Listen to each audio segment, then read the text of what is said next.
Hey there, Dave. I just thought I'd make another video.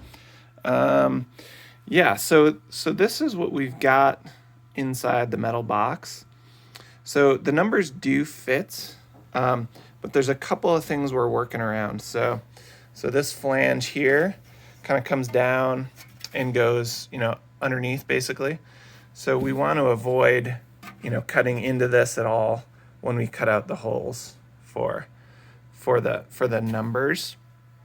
And then on the bottom, we've also got another kind of flange here that we're limited by. So even though the box is, it is 12 by 12 on the outside, we then lose some space on the inside due to material thickness, and you can see this wall is well, that's not too bad, but it ends up being, the actual working area is a bit smaller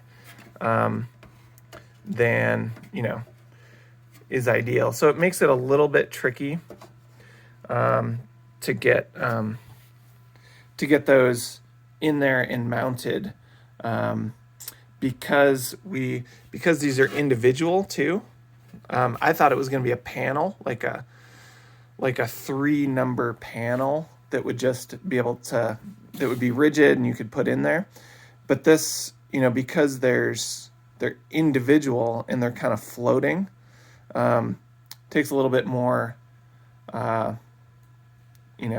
structure basically to hold those numbers together and in place. In which case it would be nice to have a bit more room. Or potentially we could get it in here and just take a little bit more figuring out. For now, for this one, my best idea was a slightly bigger box that meets the dimensions of the plastic, the high density polyethylene, basically.